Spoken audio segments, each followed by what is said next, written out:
டேய் கனகையா, எங்கேயோ போயிட்டு இருக்கிற மாதிரி இருக்கு. அதுவா, கிணத்துல இருக்கிற சேரெல்லாம் அள்ளுனா பணம் கொடுக்கறாங்களாம். அதனால நானும் போய் கிணத்த சுத்தம் பண்ணலான்னு இருக்கேன். நீயும் என் கூட வரியா? என்னது, கிணத்துல சேர் அள்ளணுமா? இந்த விஷயம் மட்டும் ஊர் ஜனங்களுக்கு தெரிஞ்சா என்ன பத்தி என்ன நினைப்பாங்க?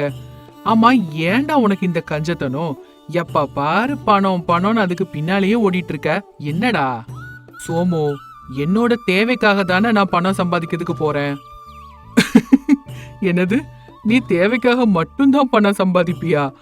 20 ஏக்கர் நிலத்துக்கு சொந்தக்கார நீ. ஆனாலும் உனக்கு கீழே ஒரு வேலைக்காரனை கூட நீ வச்சுக்க மாட்ட. ஏண்டான்னு கேட்டா அவங்களுக்கு சம்பளம் கொடுக்கணும்லன்னு சொல்ற. சரி, இப்ப பாரு, பணத்துக்கு ஆசைப்பட்டு இந்த மாதிரி சில்லறை வேலை எல்லாம் செஞ்சிட்டு இருக்க. அது மட்டும் இல்லாம ₹1 கூட உன் ஜோப்ல இருந்து நீ செலவு பண்ண மாட்ட. உன்னை கஞ்ச பிசினாரின்னு சொல்லாம வேற என்னடா சொல்லுவாங்க? ஓஹோ, பணம் சம்பாதிக்கிறத நீ கஞ்சத்தனம் அப்படின்னு சொன்னேனா? ஆமாங்க, நான் கஞ்சனாவே இருந்துக்கிறேன். அப்படி சொல்லிட்டு கனகையா கோவமா அங்கிருந்து போயிடுறான். சோமேஷ் கனகையாவோட பின்னாடியே போய், டேய் கனகா, சரிடா, நான் ஏதோ சும்மா விளையாட்டுக்கு சொன்னேன், அதுக்காக இப்படி கோச்சுக்கிட்டுலாம் போவியா? சரி டேய், ஒரு ₹500 இருக்குமாடா? எதுக்கு? சூதாட்டம் ஆடி அந்த பணத்தை எல்லாம் தொலைக்கிறதுக்கா? நான் கொடுக்க மாட்டேன். டேய், மனுஷனா பிறந்தா எல்லாத்தையும் அனுபவிக்கணும்டா. எப்ப பார்த்தாலும் பணத்துக்கு பின்னாலேயே ஓட வேண்டியதுதான் வாழ்க்கையா? அப்பப்போ கொஞ்சம் சந்தோஷங்களையும் அனுபவிக்கணும்ல. வேணும்னா நீயும் என் கூட வா, சந்தோஷமா நம்ம நேரத்தை கழிக்கலாம். ஐயோ, நான்லாம் எங்கேயும் வரமாட்டேன்டா. அதுலயும் இப்படிப்பட்ட பணத்தை தொலைக்கிற இடத்துக்கு வரவே மாட்டேன். அந்த சந்தோஷங்களை நீயே அனுபவிச்சுக்கோ. அது சரி, உன்னோட பணத்தை வச்சு நீ சந்தோஷத்தை அனுபவிச்சுக்க வேண்டியதுதான். அடுத்தவங்க பணத்தை எடுத்து சந்தோஷத்தை அனுபவிக்கிறது என்னங்க நியாயம்? அங்கேயே நிறுத்திக்கோ உன்னோட பிரசங்கத்தை. ஏதோ பணத்தை வீட்டுல மறந்து வச்சுட்டு வந்துட்டேனேன்னு உன்கிட்ட கேட்டேன். அது சரி, எச்சி கைட்டு கூட காக்கா விரட்டாத நீ கொடுப்பேன்னு நினைச்ச பத்தியா? அதுதான் நான் பண்ண தப்பு. இப்படி சொல்லிட்டு சோமேஷ் சூதாடுறதுக்காக போயிட்டான். கனகையா கிணத்துல சேறு அழுற வேலைக்காக போயிட்டு இருந்தான். அங்க வேலை பார்த்துட்டு இருக்கிற எல்லாரும் அவனை பார்த்துட்டு, இவருக்கு என்ன இவ்ளோ கஞ்சத்தனம்? வீட்டுல அவ்வளோ பணம் இருந்தும் இந்த வேலைக்கு வந்திருக்காரு. அதானே, இந்த பிசுனாரிங்களுக்கு எவ்வளோ பணம் இருந்தாலும் பத்தாது போலயே. இப்படி அங்க வேலை செய்யற கூலிங்க எல்லாருமே கனகையாவோட கஞ்சத்தனத்தால அவர் சம்பாதிச்ச பணத்தை பத்தி பேசிட்டு இருந்தாங்க. கனகையா வேலை முடிஞ்சு வீட்டுக்கு போகும்போது மறுபடியும் சோமேஷ் எதிரில வந்தாரு. சோமேஷ பார்த்த கனகையா இப்படி கேட்டாரு, என்னடா சோமேஷ், இன்னைக்கு சூதாட்டத்துல நீ எவ்வளோ பணம் சம்பாதிச்ச? காலையிலேயே உன் மூஞ்சில முடிச்சிட்டு போனா எல்லாமே போயிடுச்சு. அததாண்டா நானும் சொன்னேன், உனக்கு காசு மேல கொஞ்சம் கூட பிரியம் கிடையாதுடா. பிரியம் இருக்க வேண்டியது காசு மேல இல்லடா, மனுஷங்க மேல. நான் சொடக்கு போட்டேன்னா எனக்காக 10 பேர் வருவாங்க. ஆனா உனக்காக யாராவது ஒருத்தராவது வருவாங்களாடா? இப்படி இவங்க பேசிட்டு இருக்கும்போது அந்த இடத்துக்கு இவங்களோட இன்னும் சில நண்பர்கள் வந்தாங்க. என்னடா சோமு, இந்த பிசுனாரி பையன் கூட நின்னு பேசிட்டு இருக்க?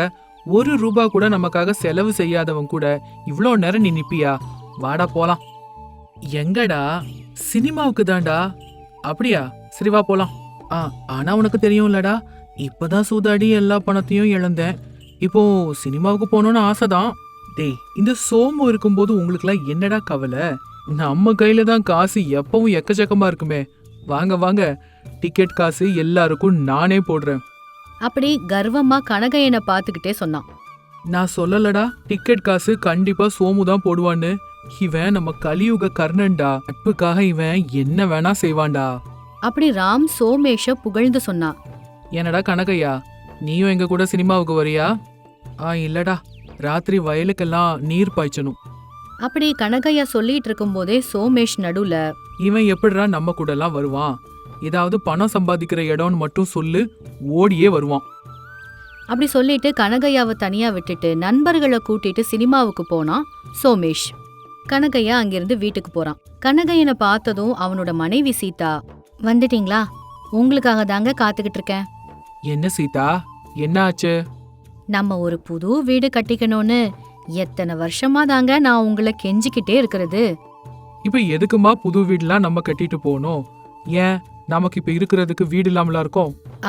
என்னங்க இது, தாத்தா காலத்து வீடுங்க இது. இன்னும் நம்ம இதுக்குள்ளேயே தான் வாழ்ந்துட்டு இருக்கணுமா? ஒரு தடவை வெளியில போய் எல்லார் வீட்டையும் பாருங்களேன். ஒவ்வொருத்தரும் பெரிய பெரிய மாடி வீடா கட்டிக்கிட்டு இருக்காங்க. நம்மளும் தான் இருக்கோம். எவ்வளோ பணம் இருந்து என்ன பிரயோஜனம்? செலவு பண்ணாம அப்படியே வச்சுக்கிட்டு. தேவையில்லாத செலவெல்லாம் என்னால செய்ய முடியாது சீதா. இப்ப இந்த வீட்டுக்கு என்ன ஆயிடுச்சு? புது வீடு கட்டுற அளவுக்கு. ஆமா, புது வீடு வாங்க மாட்டீங்க, புது துணி கூட வாங்க மாட்டீங்க. நம்ம வயல்ல வேலை செய்யற பொம்பளைங்க கூட என்ன விட நல்ல அழகா புடவை உடுத்துறாங்க. இந்த தடவை பண்டிகைக்கு கண்டிப்பா வாங்கி தர்றேன். முதல்ல சாப்பாடு எடுத்து வை. இப்படி சொல்லி சொல்லி எத்தனை பண்டிகை போயிருக்கு தெரியுமா? அப்படி கோவமா சொல்லிட்டு சீதா கனகையாக்கு சாப்பாடு பரிமாறினா. சீதா பரிமாறின குழம்ப பார்த்துட்டு, என்னது இது? குழம்புல எதுக்குமா இவ்ளோ எண்ணெய் ஊத்துற? எண்ணெய் எவ்ளோ விலைக்கு விக்குதுன்னு உனக்கு ஏதாவது தெரியுமா? அப்புறம் 2 நாளைக்கு வர்ற மாதிரி காய்கறி எல்லாத்தையும் மொத்தமா போட்டு இப்படி குழம்பு வச்சிருக்க. கொஞ்சம் கூட உனக்கு பொறுப்பே இல்லாம போயிடுச்சு. அப்படி சீதாவை திட்டிக்கிட்டே இருந்தான். அப்போ சீதா கோவமா, பாப்பா சாப்பிடுறதுல கூட கஞ்சத்தனமா? அப்புறம் சாப்பிடுறது நீங்க தானே, இல்ல வெளியில யாருக்காவது குடுக்கறோமா? அதோட காய்கறிகள்லாம் நம்ம என்ன காசு கொடுத்தா வாங்குறோம்? எல்லாமே நம்ம தோட்டத்துல விளைஞ்ச காய்கறிகள் தானே. அதுக்குன்னு எல்லாத்தையும் சமைச்சிடுறதா? கொஞ்சம் நமக்கு வச்சுட்டு கொஞ்சம் பக்கத்து வீட்டுக்காரங்களுக்கு வித்தா அதுல பணம் கிடைக்குமே. இந்த மனுஷன் கூட எல்லாம் வாழவே முடியாது கடவுளே. அப்படி நினைச்சுக்கிட்டு அங்கிருந்து போயிடுறா சீதா. இப்படியே கனகையா 1 ரூபா கூட வீணாகாம பாத்துக்குவாரு. ஒரு பக்கம் கனகையாவோட நண்பனான சோமேஷ் மட்டும் தன்னோட நண்பர்களோட சந்தோஷமா காலம் கழிச்சிட்டு இருந்தாரு. அப்படியே கொஞ்ச நாட்கள் கழிச்சு சோமேஷ்க்கு குணப்படுத்த முடியாத ஒரு வியாதி வந்துச்சு. சோமேஷ், உங்க வயித்துல ஒரு கட்டி உருவாயிருக்கு. அத அகற்றணும்னா ஆபரேஷனுக்கு கண்டிப்பா 2 லட்சம் ரூபாய் செலவாகும். இப்படி சொன்னாரு டாக்டர். அத கேட்டுட்டு சோமேஷ், 1 வாரத்துல நான் எப்படியாவது பணத்தோட வந்துடுறேன் டாக்டர். அப்படி சொல்லிட்டு ஊருக்கு வந்தான். சோமேஷ் கிட்ட இப்போ அவ்வளோ பணம் இல்லாததால அவனோட நண்பனான ராம் கிட்ட வந்தான். ராம் கிட்ட எல்லா விஷயத்தையும் விவரமா சொல்லி, ராம், அது ஒன்னும் இல்லடா, இப்போ என் கையில அவ்வளோ பணம் இல்ல. நீ 2 லட்சம் ரூபாய் கொடுத்தேன்னா அப்புறமா அந்த பணத்தை நான் உனக்கு எப்படியாவது திருப்பி கொடுத்துருவேன். என்னது, 2 லட்சம் ரூபாய் கொடுக்கணுமா? கொடுத்தா எப்படிடா நீ திருப்பி கொடுப்ப? அது சரி, சூதாட்டத்துல கையில இருந்த பணத்தை எல்லாத்தையும் செலவழிச்சிட்டு இப்படி கை ஏந்தி பிச்சை கேட்கற மாதிரி கேட்கற? பணமும் இல்ல எதுவும் இல்ல, போடா. அப்படி ராம் சோமேஷ திட்டுனான். அந்த வார்த்தைகளை கேட்டு சோமேஷ் ஆச்சரியப்பட்டு அங்கிருந்து இன்னொரு நண்பன்கிட்ட போய் பணம் கேட்க அவனும் ராம் மாதிரி தான் பதில் சொன்னான். இப்படியே சோமேஷுக்கு எந்த நண்பனும் பணம் தரவே இல்லை. அவன் மனசுக்குள்ள, சீச்சி, இத்தனை நாளும் என்கிட்ட பணம் இருந்ததை பார்த்துட்டு என்ன கர்ணன்னு புகழ்ந்தவங்களுடைய சுயரூபம் இதுதானா? என்கிட்ட பணம் இருந்த வரைக்கும் எனக்காக எதுவும் செய்வோம்னு சொன்னவங்களோட சுயரூபம் இதுதானா? ச்சே. இப்படி நினைச்சுக்கிட்டு சோமேஷ் ரொம்ப வருத்தப்பட்டான். இப்படியே 2 நாட்கள் கழிச்சு சோமேஷ பாக்குறதுக்காக கனகையா வந்தான். ஏடா சோமேஷ், உனக்கு ஏதோ உடல்நல பிரச்சனை இருக்குன்னு கேள்விப்பட்டேன், உண்மைதானாடா? அப்படின்னு கேட்டான். அதுக்கு சோமேஷ் மனசுக்குள்ள கனகையாவை பத்தி இந்த மாதிரி நினைச்சான். இப்ப இந்த பிசுனாரி பையன் எதுக்கு வந்திருக்கான்? நான் சின்ன தெரிஞ்சுட்டு போறதுக்கு தான் வந்திருப்பானே தவிர உதவி செய்யறதுக்கா இருக்காது. அப்படி நினைச்சிட்டு இருக்கும் போதே கனகையா பையில இருந்து கொஞ்சம் பணத்தை எடுத்து அவன்கிட்ட கொடுத்து, சோமேஷ், இந்தாடா, இதுல உனக்கு தேவையான 2 லட்சம் ரூபாய் இருக்கு. சீக்கிரமா போய் ஆபரேஷன் பண்ணிக்கோ. சோமேஷ் அந்த பணத்தை பார்த்து ஆச்சரியமாவும் கொஞ்சம் வருத்தமாவும் இப்படி சொன்னான். கனகையா, இத்தனை நாளா நான் உன்னை கஞ்சன்னு சொல்லியிருக்கேன். நான் உன்னை எவ்வளவோ கிண்டல் பண்ணியிருக்கேன். எந்த நண்பர்களை என்னோட சொந்தம்னு நினைச்சுக்கிட்டு ஒன்ன அவமானப்படுத்தனோ, இப்ப அந்த நண்பர்களே என்ன பொருட்படுத்தல. ஆனா நீ எனக்கு உதவுறதுக்காக இப்போ முன் வந்திருக்க. சோமேஷ், இது உதவி இல்லடா, கடன். நீ இந்த பணத்தை வச்சு உன்னோட நோயை குணப்படுத்திக்கிட்டதுக்கு அப்புறமா வட்டியோட சேர்த்து திருப்பி கொடுக்கணும். அது வரைக்கும் இதோ இந்த வீடு என்னோடது. அப்படி சொன்னா கனகையா. அதுக்கு சோமேஷ், நீ எனக்கு உதவி பண்றதுக்காக வந்திருக்கேன்னு நினைச்சேன். ஆனா என்னோட தேவையை நீ பயன்படுத்திக்கிறியா பிசுனாரி கனகையா? ஆமாடா. சரி, வட்டியோட உன்னோட பணத்தை நான் திருப்பி கொடுத்துறேன். அப்படி சொல்லிட்டு சோமேஷ் பணத்தை எடுத்துட்டு போய் தன்னோட வியாதியை சரி பண்ணிக்கிட்டான். கொஞ்ச நாட்கள் கழிச்சு சோமேஷ் பணத்தை எடுத்துட்டு கனகையா கிட்ட வந்தான். இந்தாடா பிசுனாரி கனகையா, வட்டியோட உன்னோட பணம். அப்படி சோமேஷ் பணத்தை கொடுக்கவும் கனகையா சிரிச்சு, சோமேஷ், எனக்கு என்னோட 2 லட்சம் ரூபாய் போதும்டா. அந்த வட்டி பணம் உனக்கு தான். இவ்வளோ நாளா உனக்கு கஷ்டம் தெரியாம உன் கூட இருந்தவங்க உன்னை புகழ்ந்துட்டே இருக்காங்கன்னு அவங்களுக்காக பணத்தை இஷ்டம் போல செலவு பண்ண. ஆனா கடைசியில அவங்க உனக்கு என்ன செஞ்சாங்கன்னு பாத்தியா? இப்பவாவது நீ மாறிடா. நான் பணத்தை செலவு பண்ணலங்கிறதுக்காக கஞ்சம் கிடையாது, ஜாக்கிரதையா இருக்கிறேன். அப்புறம் பணத்தை சேமிக்கிறேன். இப்படி சொன்னா கனகையா. இத்தனை நாளும் கனகையாவை தவறா புரிஞ்சுக்கிட்டதுக்காக சோமேஷ் ரொம்ப ரொம்ப வருத்தப்பட்டான். நரசாபுரம்ங்கிற கிராமத்துல சேஷையா லட்சம்மாங்கிற தம்பதிகள் வாழ்ந்து வந்தாங்க. சேஷையாவோட தம்பி ராமகிருஷ்ணா போலீஸ் கான்ஸ்டபிள். அவங்களோட வாழ்க்கை ரொம்ப நல்ல முறையில போயிட்டு இருந்துச்சு. ஒரு நாள் சேஷையா வயல்ல வேலை முடிச்சிட்டு வீட்டுக்கு திரும்பி வந்துட்டு இருக்கும்போது அங்க சோர்வா கிடந்த யாரோ ஒருத்தரோட அலறல் கேட்டுச்சு. தாகம் தாகம், தண்ணி கொடுங்களே, தாகம். ஐயோ, யார் நீங்க? என்னாச்சு? இப்படி விழுந்துட்டீங்களே, எந்திரிங்க, வாங்க. தாகம், தண்ணி வேணும், கொஞ்சம் தண்ணி கொடுங்க. இதோ இதை எடுத்துக்கோங்க தம்பி, இந்தாங்க. அப்படி கொஞ்சம் தண்ணி எடுத்து அவருக்கு குடிக்கிறதுக்கு கொடுத்தாரு. அதுக்கப்புறம் கொஞ்சம் முகத்திலையும் தெளிச்சாரு. அவனும் மயக்கம் தெளிஞ்சு எந்திரிச்சான். யாருப்பா நீ? என்ன இப்படி விழுந்துட்டீங்க? என்னோட பேரு பாஸ்கரன் அண்ணா. எங்க ஊரு பக்கத்துல நேரேடு பள்ளி. 3 நாளா சரியா தூங்கல, அதனாலதான் இப்படி சோர்வா கீழே விழுந்துட்டேன். ஐயோ, அப்படியா? சரி, எதுக்கு இப்படி நடந்தே போறீங்க? என்ன ஆச்சு? நான் பாத யாத்திரையா பெஜவாடா அம்மன் கோயிலுக்கு போய்கிட்டு இருக்கேன்னா. அப்படியா? ஏதாவது சாப்பிட்டீங்களா? 2 நாளா எனக்கு சரியா சாப்பாடு கூட எங்கேயும் கிடைக்கலன்னா. ஐயோ, என்னப்பா இப்படி பண்ற? இப்படி சாப்பிடாம கொள்ளாம தூங்காம பாத யாத்திரை பண்ணா அம்மன் அப்படியே மகிழ்ந்து போயிருவாளா சொல்லு? வயிறு நிறைய சாப்பாடும் இரவு முழுக்க தூக்கமும் இருந்தாதான் ஒரு மனுஷனால எதையுமே செய்ய முடியும். அது நான் கொண்டு வந்த காசு ரொம்ப கொஞ்சமா தான் இருக்குன்னா. பெஜவாடா போற வரைக்கும் எனக்கு அது அவசியம் இல்ல, அதனால நான் எதுவுமே சாப்பிடல. நல்ல மனுஷன் யா நீ.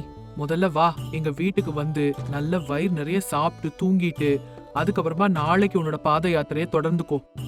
உங்களுக்கு எதுக்குங்க தேவையில்லாத சிரமம்? நான் போய்க்கிறேன். கஷ்டமோ இல்ல, ஒன்னும் இல்ல, இது எங்களுக்கு கிடைச்ச அதிர்ஷ்டம்.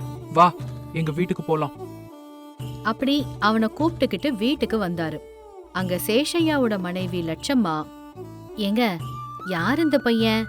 யார கூட்டிட்டு வந்திருக்கீங்க? உங்க சொந்தக்கார பையன் தானா? அப்பப்பப்பா, கேள்விக்கு மேல கேள்வி கேப்பா. முதல்ல கொஞ்சம் மூச்சு விடுறதுக்கு அவகாசம் கொடு. முதல்ல நீ போய் தாகத்துக்கு குடிக்க மோர் எடுத்துட்டு வா. சரி சரி, கை கால்லாம் கழுவிட்டு வீட்டுக்குள்ள வந்து உட்கார வைங்க. அப்படி அந்த பையனை ஒரு விருந்தாளி மாதிரி நடத்துனாங்க. கொஞ்ச நேரம் கழிச்சு, இப்பவாவது சொல்லுவீங்களா? சொல்லாம எங்க போறேன் அப்படின்னு நடந்த விஷயம் எல்லாத்தையும் சொல்றான் மனைவி கிட்ட. இது எல்லாத்தையும் கேட்ட லட்சம்மா அவரை ஓரமா கூட்டிட்டு போறா. ஏங்க, உங்களுக்கு புத்தி கெத்தி கெட்டு போச்சா? யாரு எவருன்னே தெரியாம அவன் சொன்னதை மட்டுமே நம்பி இப்படி வீட்டுக்கெல்லாம் கூட்டிட்டு வந்திருக்கீங்க?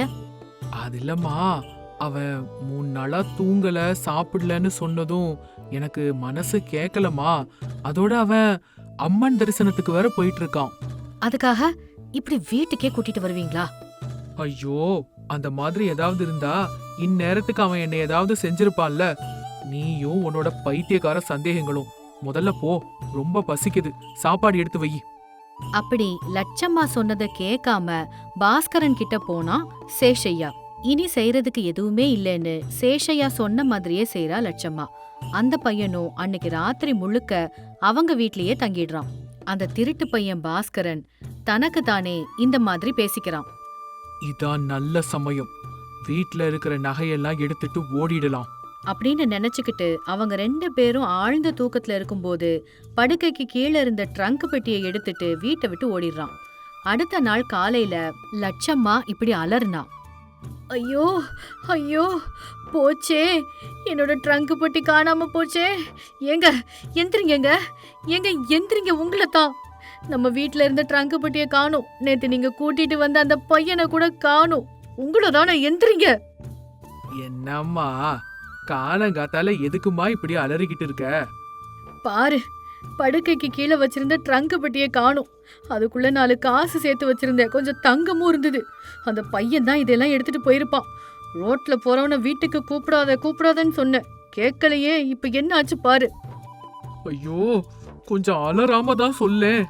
எனக்கு என்ன பண்றதுன்னு இப்ப எதுவுமே புரியல.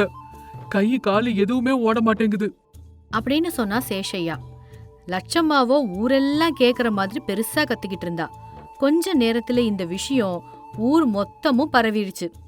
அந்த ஊர் பெண்கள் எல்லாம், உனக்கு விஷயம் தெரியுமா பாக்யவத்த? லட்சம்மாவோட வீட்ல திருடு போயிடுச்சாமே. ஆமா ஆமா, நானும் கேள்விப்பட்டேன். எல்லாருக்கும் உதவி செய்யறேன் பேர் வெளியேன்னு வீட்டுக்கு கூட்டிட்டு போனா கடைசி இப்படிதான் நடக்கும். அது கூட உண்மைதான் அத்தை. அந்த சேஷையா இருக்கார்ல, எல்லார்கிட்டயும் போய் நான் இருக்கேன்னு சொல்லுவாரு. இப்ப பாருங்க என்னாச்சுன்னு. அதுக்குதான் சொல்றது, இந்த காலத்துல யாரையுமே நம்ம நம்ப கூடாதுன்னு. பூனைக்கு கூட சாப்பாடு வைக்காம இருக்கிறது தான் நல்லது. அது சரி, எல்லாராலையும் உன்ன மாதிரி இறக்கம் இல்லாம இருக்க முடியுமா என்ன? அது சரிதான். என்னது? இப்ப நீ என்ன சொன்ன? என்ன? அதெல்லாம் ஒண்ணும் இல்ல அத்தை. எனக்கு வேலை கிடக்கு, நான் போயிட்டு வரேன். இப்படி அவங்க இஷ்டப்படி இந்த விஷயத்த பத்தி எல்லாரும் பேசிக்கிட்டே இருந்தாங்க. இந்த விஷயம் பஞ்சாயத்து பெரியவங்க வரைக்கும் போச்சு. இன்னொரு பக்கம் பாஸ்கரன் ஒவ்வொரு ஊர்லயும் இப்படிதான் திருட்டு வேலைகளை செஞ்சுக்கிட்டே இருந்தான். ஒரு நாள் பஞ்சாயத்து கூட்டத்துல, பாருங்க, சேஷையாவோட வீட்ல என்ன நடந்துச்சுன்னு எல்லாருக்கும் தெரியும் இல்லையா? ஆமா, இங்க மட்டும் இல்ல, பக்கத்து ஊர்லயும் இதே மாதிரி ஏதோ நடந்துச்சாம். நம்ம ஊரு எல்லையில எல்லாரும் பேசிட்டு இருந்தாங்க பெரியய்யா. அப்படியா? அப்படியா துளசி? ஆனா என் காதுக்கு இந்த விஷயம் வரவே இல்லையே. ஆமா அத்தை, உங்க வரைக்கும் வரலன்னா ஆச்சரியம்தான். உங்களுக்கு தெரியாம ஏதாவது ஒரு விஷயம் இந்த ஊர்ல நடந்துருமா என்ன? போதும், இப்ப பிரச்சனை அது இல்ல. நேத்துக்கு சேஷையா வீட்ல நடந்தது நாளைக்கு வேற யாரோட வீட்ல கூட நடக்கலாம். அதனால அவன் யாரு, எங்கிருந்து வந்தவன்னு தெரிஞ்சுக்கிற வரைக்கும் எல்லாரும் எச்சரிக்கையா இருக்கணும். அதோட ராத்திரியில 2 பேரா ஊரை சுத்தி காவல் காக்கணும். நான் சொன்னது எல்லாருக்கும் புரிஞ்சுதா? சரி பெரியய்யா. சேஷையா, நாங்க பக்கத்து ஊருக்கு போயிட்டு எல்லா விவரமும் தெரிஞ்சுக்கிட்டு வரோம். உங்க தங்கம் உங்களுக்கு திரும்ப கிடைக்கும்படி பாத்துக்கிறோம். ஆமா, உங்க தம்பி போலீஸ் கான்ஸ்டபிள் தானே, அவனுக்கு விஷயத்த சொன்னீங்களா? ஏற்கனவே அவனுக்கு இந்த விஷயத்த பத்தி சொல்லிட்டேங்கய்யா. சரி, எல்லாரும் வாங்க, பக்கத்து ஊருக்கு போய் ஏதாவது விவரம் கிடைக்குதான்னு விசாரிச்சு பார்க்கலாம் அப்படின்னு கொஞ்சம் பெரியவங்க எல்லாம் பக்கத்து ஊருக்கு போறாங்க. அங்க போய் இந்த மாதிரி ஏதாவது சம்பவம் நடந்துச்சா அப்படின்னு விசாரிச்சு பாக்குறாங்க. இன்னொரு பக்கம் இந்த பாஸ்கரன் தனக்கு தானே, ஆஹா, எவ்வளோ ஒரு கிழவி அங்க தனியா உட்கார்ந்துட்டு இருக்கா, சீக்கிரம் போய் அவள்கிட்ட பேச்சு கொடுக்கணும் அப்படின்னு நினைச்சுக்கிட்டு அந்த வயசான பாட்டி கிட்ட போனான். பாட்டி, ஓ பாட்டி, ரொம்ப தாகமா இருக்கு பாட்டி, குடிக்கிறதுக்கு கொஞ்சம் தண்ணி கூட. யாருப்பா நீ? உனக்கு இப்போ என்ன வேணும்? குடிக்கிறதுக்கு தண்ணி பாட்டி, தண்ணி. எனக்கு காது கொஞ்சம் கேட்காது தம்பி. நீ என்ன பேசுறன்னு எனக்கு எதுவுமே கேட்கலையே. சரியா போச்சு. இப்ப இவகிட்ட என்னத்த பேசி பழகிறது, என்ன பண்ணலாம்? அப்படி பாஸ்கரன் யோசனையில இருக்கும்போது வீட்டுக்குள்ள இருந்து ஒரு இளைஞன் வெளியே வந்தான். யாருங்க நீங்க? உங்களுக்கு என்ன வேணும்? பாஸ்கரன் திடீர்னு ஆச்சரியப்பட்டு பதட்டப்பட்டு, அது தம்பி, நான் வந்து இந்த பெஜவாடாக்கு பாத யாத்திரை, அது தண்ணி. என்னங்க, யாருன்னு கேட்டா சம்பந்தம் இல்லாம ஏதேதோ பேசிட்டு இருக்கீங்க. அது அது ஒண்ணும் இல்ல தம்பி, ஒண்ணும் இல்ல, எனக்கு கொஞ்சம் குடிக்க தண்ணி கிடைக்குமா, அத கேட்கலான்னு தான்ப்பா வந்தேன். அந்த இளைஞனுக்கு அப்பவே ஏதோ சந்தேகமா இருந்துச்சு. பாட்டியோட படுக்கைக்கு கீழ இருந்த மூட்டைய எடுத்துட்டு ஓடிரலான்னு பாஸ்கரன் நினைக்கிறான். அந்த இளைஞன் உள்ள போன உடனே பாஸ்கரன் திட்டம் தீட்ட ஆரம்பிச்சான். அவன் கைய வைக்கும்போது, டேய், யாரா நீ?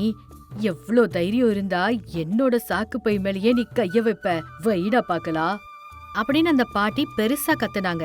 இத கேட்ட அந்த இளைஞன் வீட்டுக்கு வெளியில வந்தான். இத கவனிச்ச பாஸ்கரன் ஓடி போலான்னு நினைச்சு ஓடுனான். அவனை பின்னாடியே துரத்திக்கிட்டு அந்த இளைஞனும் வந்தான்.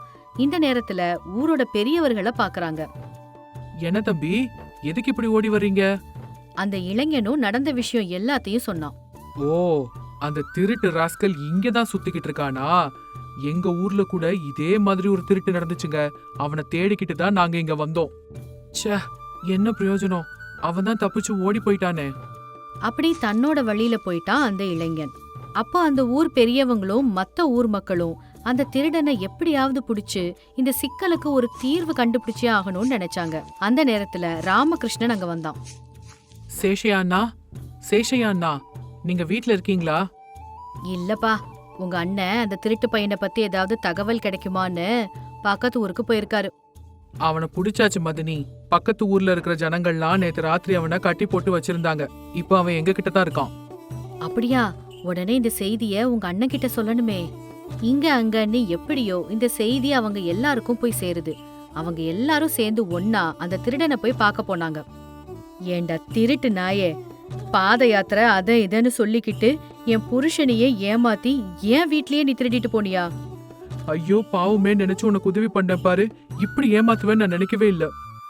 பாஸ்கரன் மட்டும் எதுவும் பேசாம அமைதியா நிக்கிறத பார்த்து ஊர் பெரியவர், டேய் வாயை திறந்து பேசுடா. அந்த பைசாவெல்லாம் எங்க வச்சிருக்க? இன்னும் எத்தனை பேர் இந்த மாதிரி நீ ஏமாத்திருக்க சொல்லு. இவன்கிட்ட எதுக்கு பேசிக்கிட்டு இருக்கீங்க? லத்திய வச்சு 2 அடி அடிச்சா? அப்படின்னு சொல்லிட்டு ராமகிருஷ்ணன் 2 அடி ஓங்கி அடிச்சான். அடி பொறுக்க முடியாத பாஸ்கரும், அடிக்காதீங்க அடிக்காதீங்க, நான் எல்லா விஷயமும் சொல்லிடுறேன். அதான் அப்படி வாடா வழிக்கு. உங்களை எல்லாம் மோசம் பண்ணதுக்காக என்ன மன்னிச்சிருங்க. நான் ஒரு அனாதைங்க. எனக்கு யாரும் வேலை தர மாட்டேங்கிறாங்க. அதனால இப்படி சில்லறை திருட்டுகள் பண்ணிக்கிட்டு வயிறு நிறைச்சுக்கிட்டு இருக்கேன். உங்க பணமும் நகையும் அந்த மூட்டையில தாங்க இருக்கு. அப்படின்னு சொன்னதும் வேக வேகமா லக்ஷ்மி ஓடி போய் மூட்டைய பார்த்தா. அதுல அவளோட பொருள் எல்லாம் சரியா இருக்கான்னு பாத்துக்கிட்டா. அப்புறம் எல்லாரோட பொருளையும் அவங்களுக்கு திருப்பி கொடுக்கலான்னு போலீஸ் முடிவெடுத்தாங்க. ஏண்டா உன் வயிறு நிறைச்சுக்கிறதுக்காக அடுத்தவங்க வயித்துல அடிப்பியா?